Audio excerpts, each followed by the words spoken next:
Hello, Poland.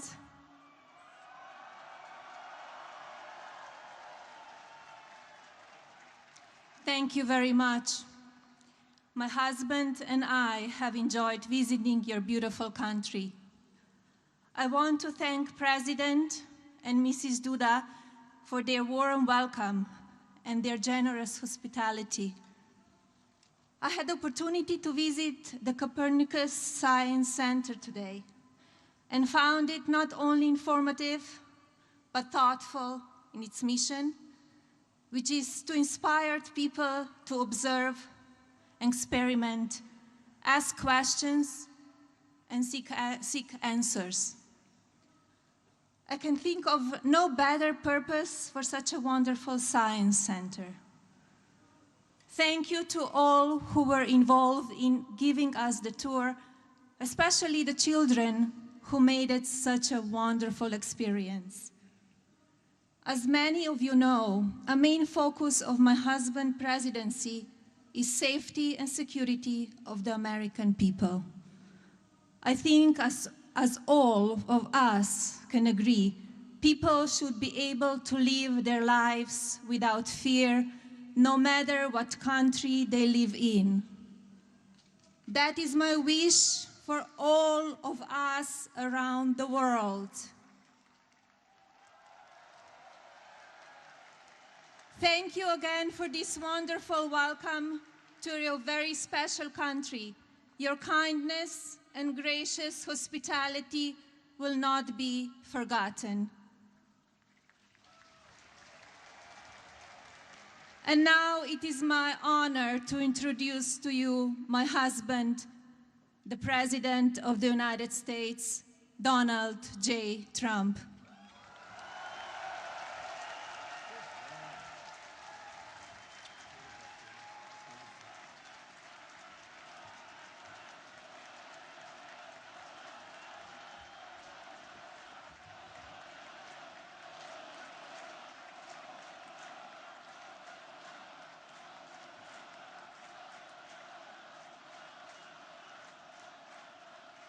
Thank you very much. That's so nice.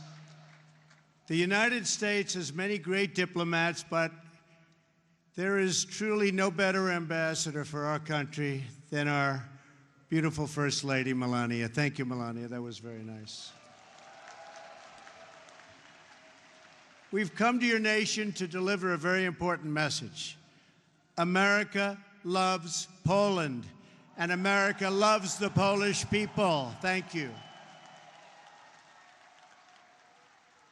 The Poles have not only greatly enriched this region, but Polish Americans have also greatly enriched the United States, and I was truly proud to have their support in the 2016 election. It is a profound honor to stand in this city by this monument to the Warsaw Uprising and to address the Polish nation that so many generations have dreamed of, a Poland that is safe, strong, and free.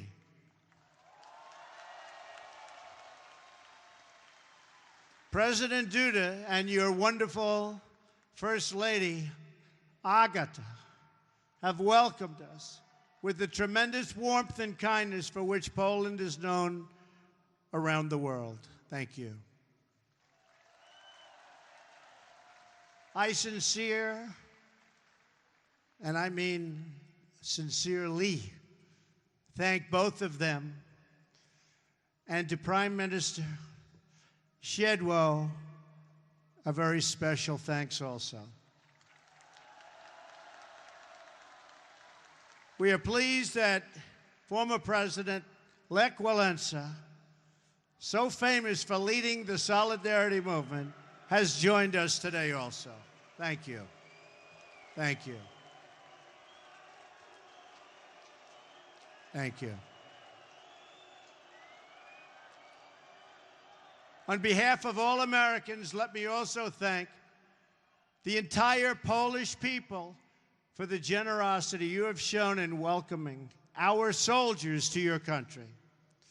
These soldiers are not only brave defenders of freedom, but also symbols of America's commitment to your security and your place in a strong and democratic Europe.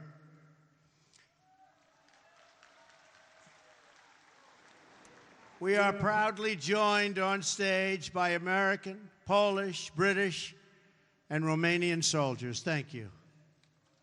Thank you. Great job. President Duda and I have just come from an incredibly successful meeting with the leaders participating in the 3 Cs initiative. To the citizens of this great region, America is eager to expand our partnership with you. We welcome stronger ties of trade and commerce as you grow your economies. And we are committed to securing your access to alternate sources of energy, so Poland and its neighbors are never again held hostage to a single supplier of energy.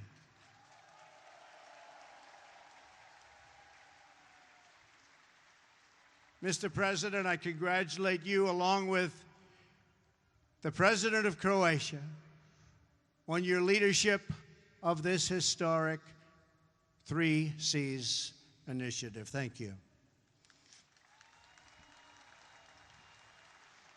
This is my first visit to Central Europe as president, and I am thrilled that it could be right here at this magnificent, beautiful piece of land. It is beautiful.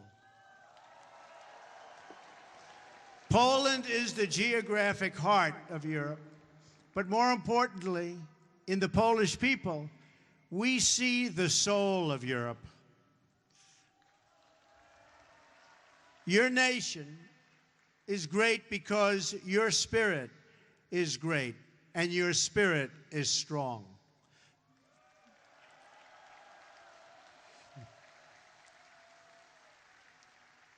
For 2 centuries, Poland suffered constant and brutal attacks. But while Poland could be invaded and occupied, and its borders even erased from the map, it could never be erased from history or from your hearts. In those dark days, you have lost your land, but you never lost your pride. So it is with this true admiration that I can say today that from the farms and villages of your countryside to the cathedrals and squares of your great cities, Poland lives, Poland prospers, and Poland prevails. Despite every effort to transform you, oppress you, or destroy you, you endured and overcame. You are the proud nation of Copernicus. Think of that.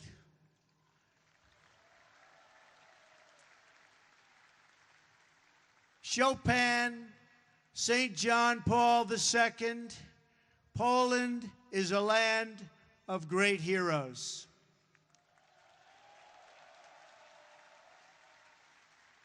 And you are a people who know the true value of what you defend. The triumph of the Polish spirit over centuries of hardship gives us all hope for a future in which good conquers evil and peace achieves victory over war.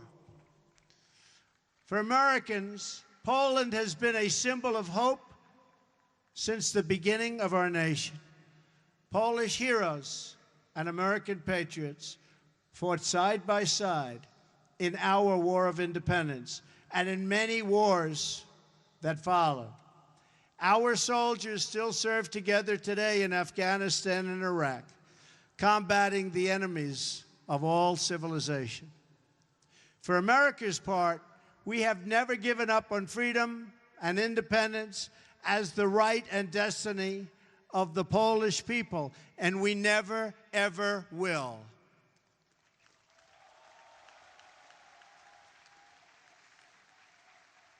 Our two countries share a special bond forged by unique histories and national characters. It's a fellowship that exists only among people who have fought and bled and died for freedom. The signs of this friendship stand in our nation's capital. Just steps from the White House, we've raised statues of men with names like Pulaski and Kosciuszko.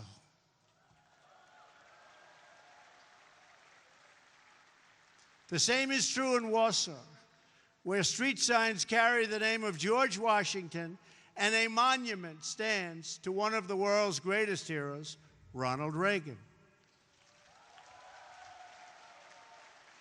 And so I am here today, not just to visit an old ally, but to hold it up as an example for others who seek freedom and who wish to summon the courage and the will to defend our civilization.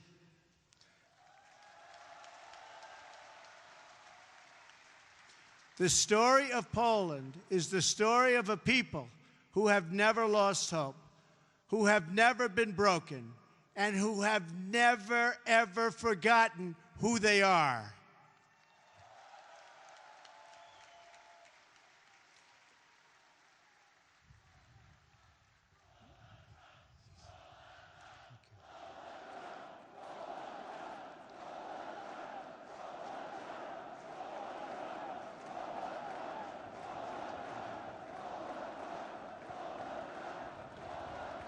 Thank you so much. Thank you. Thank you so much. Such a great honor. This is a nation more than 1,000 years old. Your borders were erased for more than a century and only restored just 1 century ago. In 1920, in the miracle of Vistula, Poland stopped the Soviet army bent on European conquest.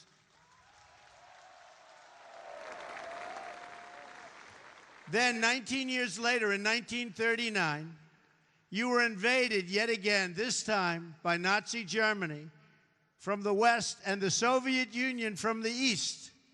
That's trouble.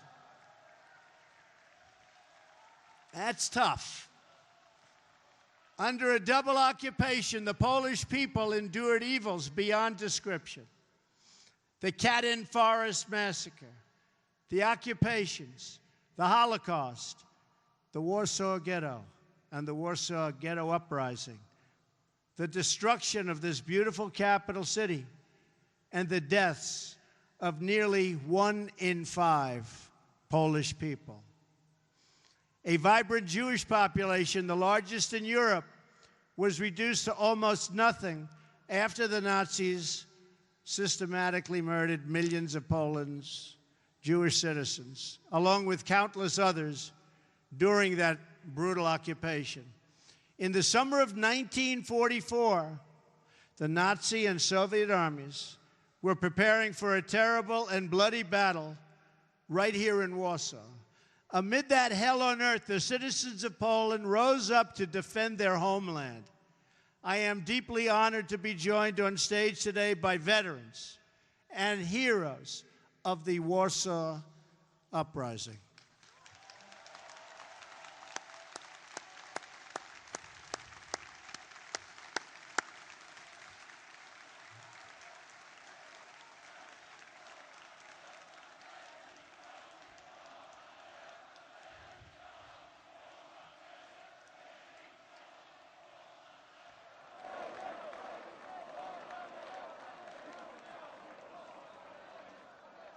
What great spirit. We salute your noble sacrifice, and we pledge to always remember your fight for Poland and for freedom. Thank you. Thank you. This monument reminds us that more than 150,000 Poles died during that desperate struggle to overthrow oppression. From the other side of the river, the Soviet armed forces stopped and waited. They watched as the Nazis ruthlessly destroyed the city, viciously murdering men, women, and children. They tried to destroy this nation forever by shattering its will to survive. But there is a courage and a strength deep in the Polish character that no one could destroy.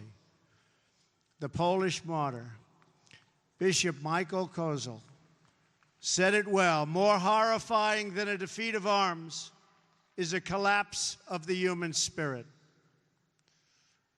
Through 4 decades of communist rule, Poland and the other captive nations of Europe endured a brutal campaign to demolish freedom, your faith, your laws, your history, your identity, indeed the very essence of your culture and your humanity.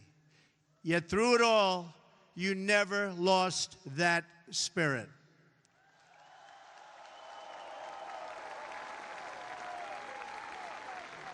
Your oppressors tried to break you, but Poland could not be broken.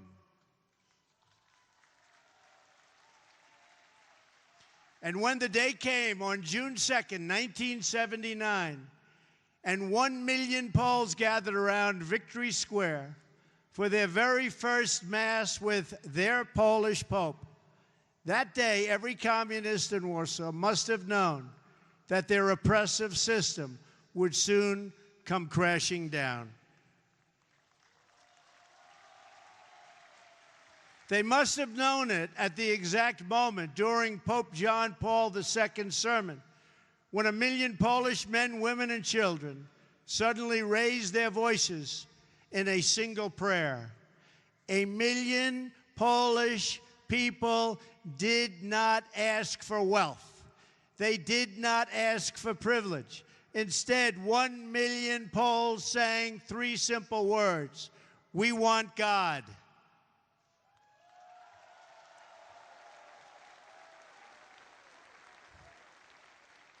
In those words, the Polish people recalled the promise of a better future. They found new courage to face down their oppressors. And they found the words to declare that Poland would be Poland once again. As I stand here today before this incredible crowd, this faithful nation, we can still hear those voices that echo through history. Their message is as true today as ever. The people of Poland, the people of America, and the people of Europe still cry out, "We want God."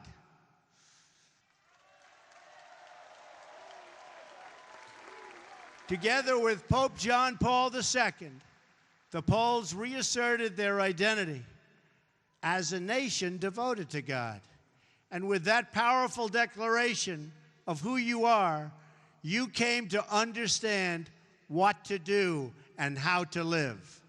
You stood in solidarity against oppression, against a lawless secret police, against a cruel and wicked system that impoverished your cities and your souls. And you won. Poland prevailed. Poland will always prevail.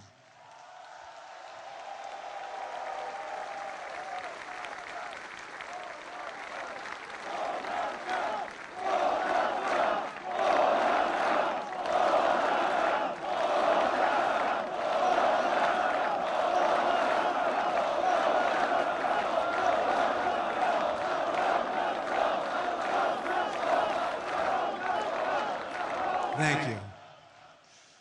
You were supported in that victory over communism by a strong alliance of free nations in the West that defied tyranny. Now among the most committed members of the NATO alliance, Poland has resumed its place as a leading nation of a Europe that is strong, whole, and free.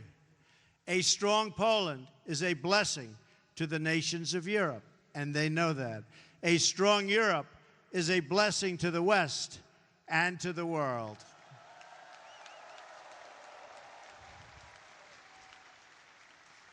"100 years after the entry of American forces into World War I, The transatlantic bond between the United States and Europe is as strong as ever, and maybe in many ways even stronger. This continent no longer confronts the specter of communism. But today we're in the West, and we have to say there are dire threats to our security and to our way of life. You see what's happening out there. They are threats. We will confront them. We will win. But they are threats.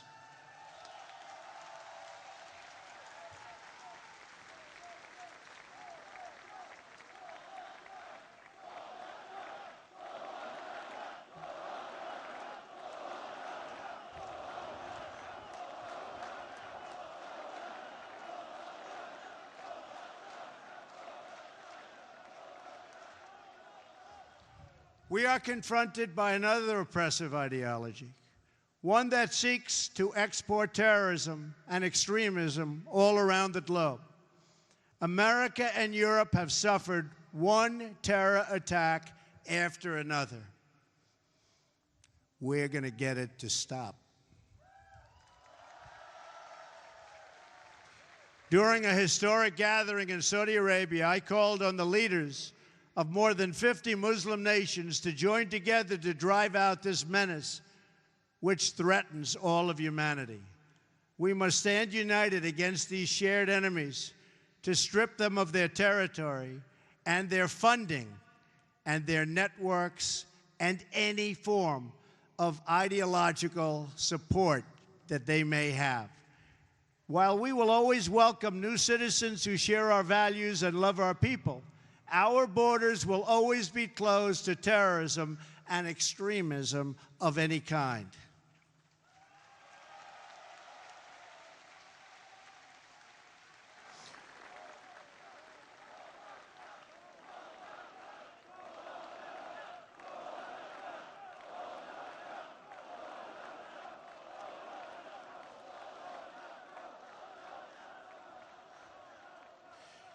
We are fighting hard against radical Islamic terrorism, and we will prevail. We cannot accept those who reject our values and who use hatred to justify violence against the innocent. Today, the West is also confronted by the powers that seek to test our will, undermine our confidence, and challenge our interests. To meet new forms of aggression, including propaganda, financial crimes, and cyber warfare, we must adapt our alliance to compete effectively in new ways and on all new battlefields. We urge Russia to cease its destabilizing activities in Ukraine and elsewhere, and its support for hostile regimes, including Syria and Iran, and to instead join the community of responsible nations in our fight against common enemies and in defense of civilization itself.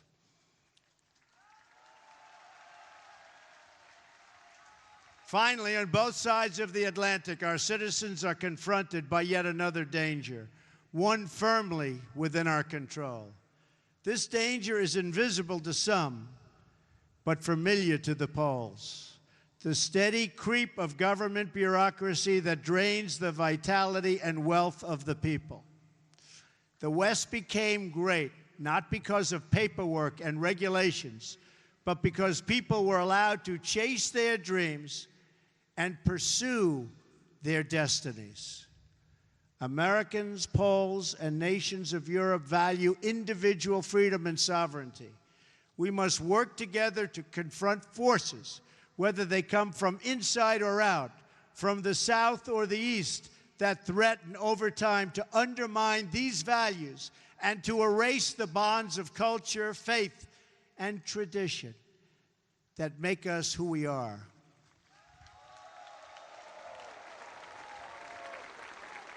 If left unchecked, these forces will undermine our courage, sap our spirit, and weaken our will to defend ourselves and our societies. But just as our adversaries and enemies of the past learned here in Poland, we know that these forces, too, are doomed to fail if we want them to fail. And we do indeed want them to fail. They are doomed not only because our alliance is strong, our countries are resilient, and our power is unmatched. Through all of that, you have to say everything is true. Our adversaries, however, are doomed because we will never forget who we are. And if we don't forget who we are, we just can't be beaten. Americans will never forget. The nations of Europe will never forget. We are the fastest and the greatest community. There is nothing like our community of nations. The world has never known anything like our community of nations. We write symphonies. We pursue innovation. We celebrate our ancient heroes, embrace our timeless traditions and customs, and always seek to explore and discover brand new frontiers. We reward brilliance. We strive for excellence and cherish inspiring works of art that honor God. We treasure the rule of law and protect the right to free speech and free expression. We empower women as pillars of our society and of our success. We put faith and family, not government and bureaucracy, at the center of our lives, and we debate everything. We challenge everything. We seek to know everything so that we can better know ourselves. And above all, we value the dignity of every human life, protect the rights of every person, and share the hope of every soul to live in freedom. That is who we are. Those are the priceless ties that bind us together as nations, as allies, and as a civilization. What we have, what we inherited from our, and you know this better than anybody, and you see it today with this incredible group of people. What we've inherited from our ancestors has never existed to this extent before. And if we fail to preserve it, it will never, ever exist again. So we cannot fail. This great community of nations has something else in common. In every one of them, it is the people, not the powerful, who have always formed the foundation of freedom and the cornerstone of our defense. The people have been that foundation here in Poland, as they were right here in Warsaw. And they were the foundation from the very, very beginning in America. Our citizens did not win freedom together, did not survive horrors together, did not face down evil together, only to lose our freedom to a lack of pride and confidence in our values. We did not, and we will not. We will never back down.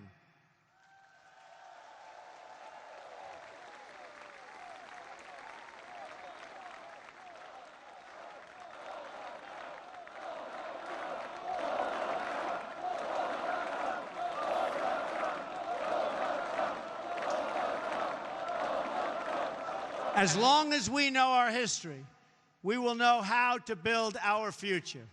Americans know that a strong alliance of free, sovereign, and independent nations is the best defense for our freedoms and for our interests. That is why my administration has demanded that all members of NATO finally meet their full and fair financial obligations.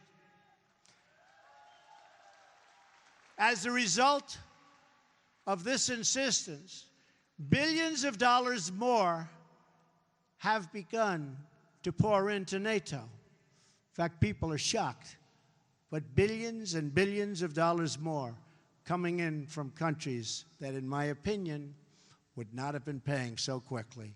To those who would criticize our tough stance, I would point out that the United States has demonstrated, not merely with words, but with its actions, that we stand firmly behind Article 5, the mutual defense commitment.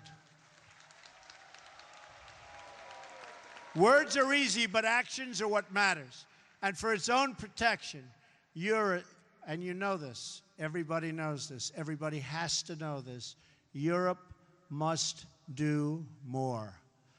Europe must demonstrate that it believes in its future by investing its money to secure that future.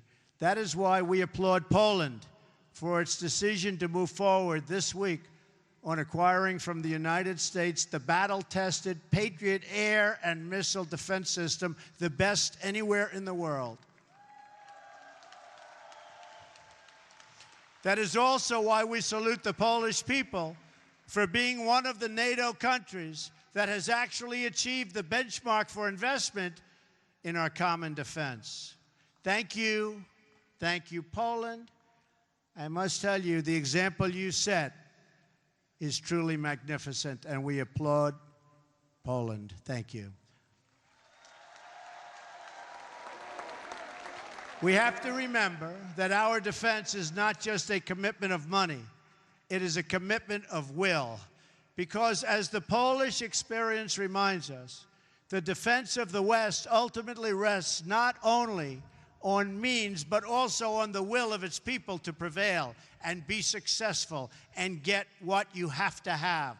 The fundamental question of our time is whether the West has the will to survive. Do we have the confidence in our values to defend them at any cost?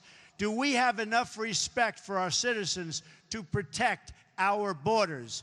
Do we have the desire and the courage to preserve our civilization in the face of those who would subvert and destroy it? We can have the largest economies and the most lethal weapons anywhere on earth. But if we do not have strong families and strong values, then we will be weak and we will not survive. If anyone forgets the critical importance of these things, let them come to one country that never has. Let them come to Poland.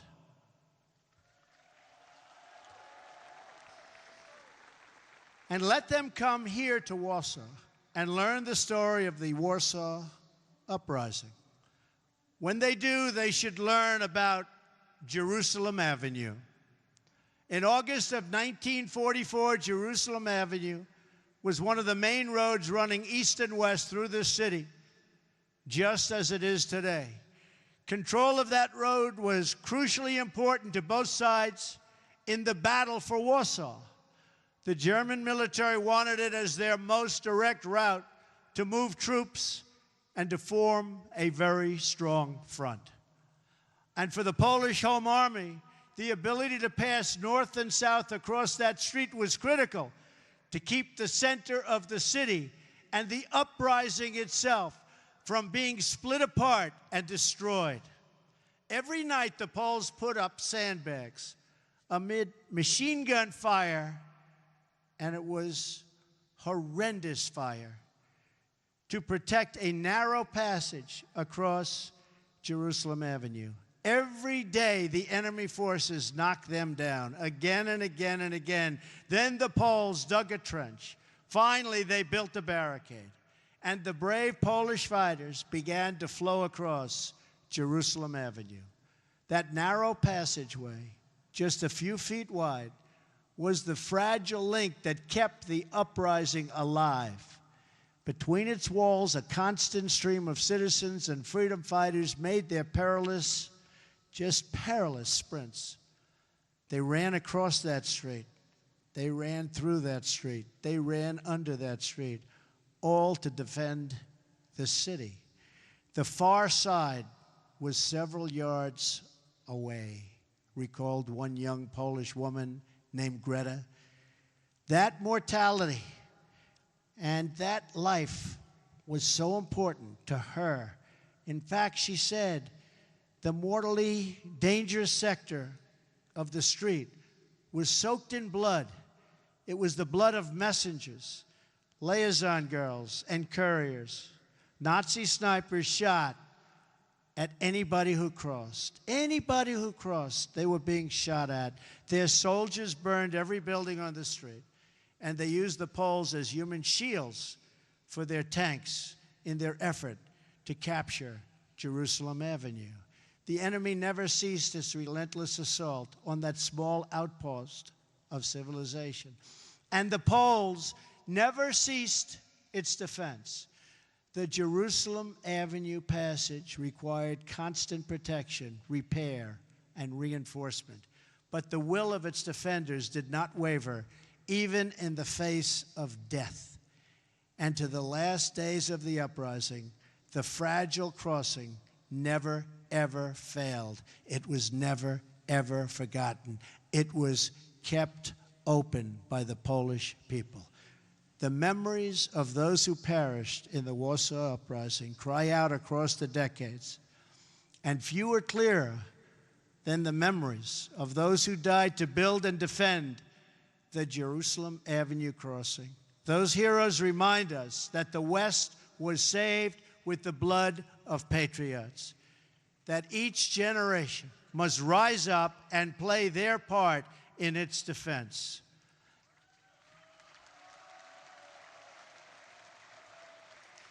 And that every foot of ground and every last inch of civilization is worth defending with your life. Our own fight for the West does not begin on the battlefield. It begins with our minds, our wills, and our souls. Today, the ties that unite our civilization are no less vital and demand no less defense than that bare shred of land on which the hope of Poland once totally rested. Our freedom, our civilization, and our survival depend on these bonds of history, culture, and memory. And today as ever, Poland is in our heart, and its people are in that fight.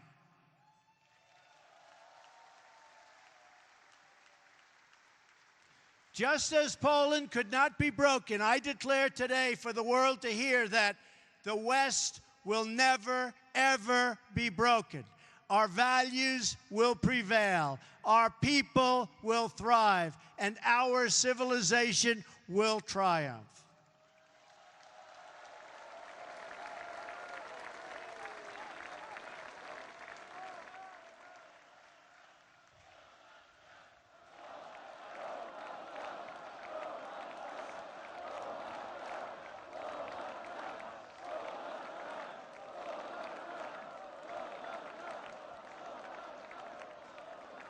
Thank you. So together, let us all fight like the Poles, for family, for freedom, for country, and for God.